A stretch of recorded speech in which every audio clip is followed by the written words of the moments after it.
Ассалаумағалейкум, эфирде ақшам телеарнасының жаңалықтар топтамасы. Сіздермен бірге мен Жандос сатып алды. Алдымен аңдатпа.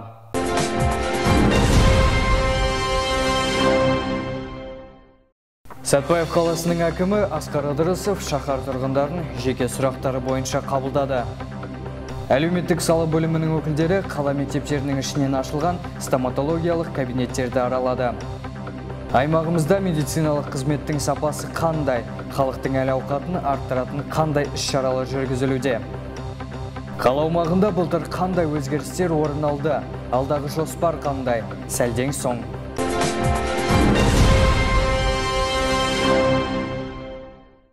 Кеше Нұр Отан партиясының Сәтбаев қалалық филиалының қабырғасында қала басшысы Асқар Ыдырысов тұрғындарды жеке мәселелері бойынша қабылдады. Толығырақ тілші бейнематериалында. Алмат Шушенов Сәтбаев қаласының тұрғыны, екінші топтағы мүгедек. Азаматтың пәтер кезегінде тұрғанына 4 жылдан асып кеткен. Айтуынша, кезек әлі бір орнында тұр. Қашан жылжиды? Бұл сұрақ тек оның ғана көкейінде емес. Қала әкімінің қабылдауына дәл осындай баспана әлегімен тағы да 3 азамат жүгінді. Тіпті арасында алтын алқа иегері де бар. Енді жатақхана беріп жатыр ғой, жаңа жатақхана. Мен білем, ол рахмет оны. Сіздер беріп жатырсыздар. Бірақ мен 8 балам болғаннан кейін мен ол жатақханадан жатақханаға көшкім келмейді. Біріншіден квадрат метрі маған келмейді вообще. Жилье несі тар. Қабылдауға қатысушы билік өкілдері 8 баланың анасына жоғарыға хат жазып, жауабы келгенше уақытша жатақханада тұруына кеңес берді. Ал қоныс аударуына әкімшілік өкілдері өздері көмектеспек. Сонымен қатар қала басшысына жұмысқа тұру, оқу және үйдің кіреберісін жөндеу мен балаларға арналған ойын алаңын тұрғызу мәселелерімен бір қатар азаматтар жүгінді.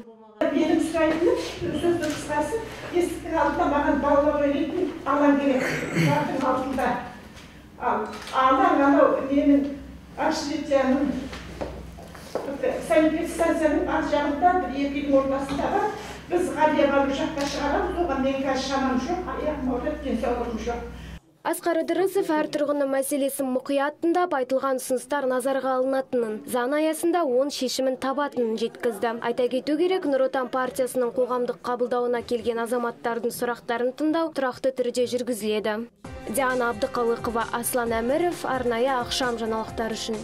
Өткен аптада қала әкімінің орынбасары Айгүл Төлендина мен әлеуметтік сала бөлімінің өкілдері мектептер ішінен ашылған стоматологиялық кабинеттерді аралады.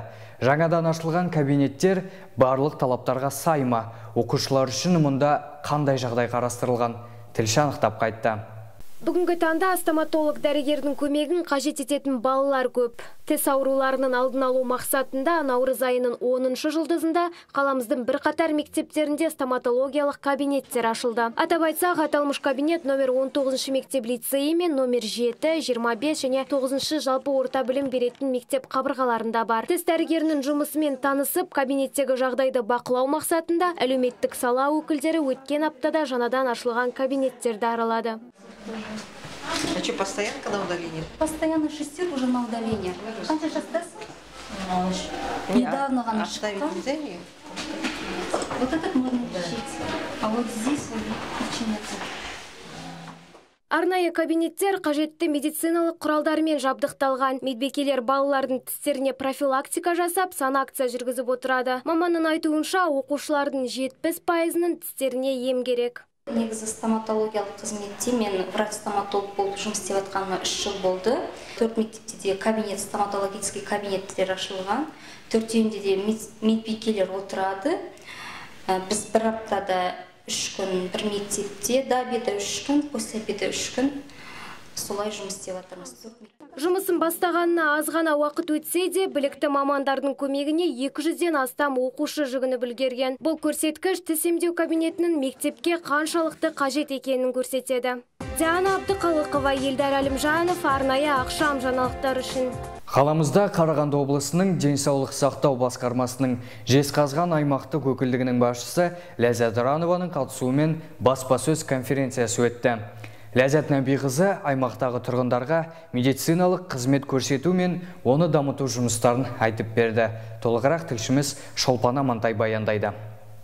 Мемлекетіміз халықтың әл-ауқатын жақсарту үшін денсаулық сақтау жүйесіне басты назар аударуда. Денсаулық сақтау басқармасының басшысы аймақ тұрғындарына медициналық қызмет көрсетуді дамыту жоспарларымен бөлісті. Кадр жетіспеушілік мәселесі де әлі күнге дейін өзектілігін жоймаған. 2018 жылы қалалық емханаға 3 жас маман келген. В поликлинике города Сатпаев. Бүгінгі күнде кадр жетіспеушілік мәселесі өзекті. Жергілікті жерге жастарды тартып, жас мамандар келеді деген сеніміміз бар. Сатпаев қалалық емханасына 2018 жылы 3 жас маман келді. Атап айтсақ, уролог пен функционалды диагностика маманы келді. Электронды денсаулық паспорты бар. Сондай-ақ QR-код пен медициналық анықтамалар берілетін болады. Ләззат Ранова медициналық қызмет көрсету сапасын арттыру мақсатында осы 2019 жылғы жоспарымен бөлісті. 19 год. Осы жылы қалалық емханаға 4 жалпы практикасы бар 2 дәрігер мен 2 педиатр маманы қосылады. Мамандардың біліктілігін арттырып, терапевт мамандарын қайта оқыту курстарын жүргізу мақсаты тұр. 2 участка ашып, 1 дәрігер 1700 адамды қабылдай алады. Қалалық емхана жанынан гараж құрылысы басталып, жедел жәрдем қызметі қалалық емханаға көшірілетін болады. Сондай-ақ 4-ші категориялы шақыртуға емханада жедел жәрдем қызметінің 2 бригадасы ашылатын көрінеді. Жедел жәрдем көлігі электрокардиограмма, УЗИ, реанимациялық көмек көрсететін заманауи жабдықтармен жабдықталатын болады. Денсаулық сақтау мамандары да көкейтесті сұрақтарға жауап берді. Алдағы жоспарда емделушілер арнайы цифрлы құрылғы арқылы дәрігерлерге өтініш тілектерін видео жазба арқылы қалдыра алады. Бұл автоматты түрде денсаулық сақтау мамандарына жіберілетін болады. Шолпан Амантай, Аслан Әміров, арнайы ақшам жаңалықтар үшін. Тұрғын үй коммуналдық шаруашылығында қандай жобалар жүзеге асырылуда? Тұрғын үй мен жолаушы автокөлік жолдары қандай жағдайда? Толығырақ келесі бейнематериалда. Тұрғындар үшін ыңғайлы, қажеттілігіне сай көңіл бөлінсе, аймақ қарқынды дамиды дейді Сатпаев қаласының тұрғын үй коммуналдық шаруашылығы жолаушылар көлігі, автомобиль жолдары және тұрғын үй инспекциясы бөлімінің басшысы. Осыған байланысты жергілікті өзін-өзін басқару органдарының негізгі міндеті ең алдымен қала тұрғындары үшін сапалы әрі ыңғайлы тұрғын үймен, жолмен қамтамасыз ету дейді мамандар. Приоритетом создания комфортной среды. Адамдардың өмір сүруіне қолайлы жағдай жасау үшін ең алдымен тұрғындардың тұрғылықты аймағын жақсартып қана қоймай, қауіпсіздігін де қамтамасыз ету қажет. Яғни үйлердің жағдайын жақсартып, жөндеу жұмысын жүргізумен қатар эксплуатациялық жұмыс сапасын арттыру. Адамдарға қажетті ойын-сауық орталығын көбейту, мәдени мұралар мен ескерткіштерді сақтай білу.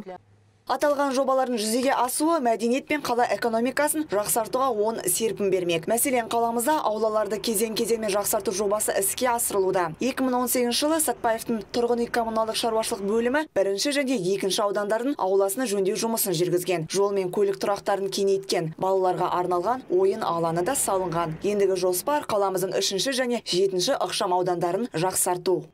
Также для культурного отдыха гараж. Тұрғындарымыздың мәдени рухани демалуына жеңіс саябағын жақсарту, балаларға ойын-сауық алаңын құру, жаттығу алаңын жасау жоспарда бар. Сондай-ақ қаламызда көгалдандыру жұмысы жүргізілмек, яғни 3000 ағаш отырғызу мақсат етілді. Сондай-ақ қала келбетін жақсарту үшін арнайы жөндеу жұмыстары атқарылмақ. Аймақтарды дамыту 2020 бағдарламасы бойынша 2 қабатты 6 үйді күрделі жөндеуден өткізу. Тұрғын үй кешендеріндегі шатырды жаңарту жоспарлануда. Бұл қала келбетін жақсартып қана қоймай, тұрғындар үшін ыңғайлы жағдай жасау дейді мамандар. Шолпан Амантай, Аслан Әміров, арнайы ақшам жаңалықтары үшін. Бүгінге келіп түскен жаңалықтар легі осындай болды. Назар салып тыңдағандарыңызға рахмет. Аман сау болыңыздар.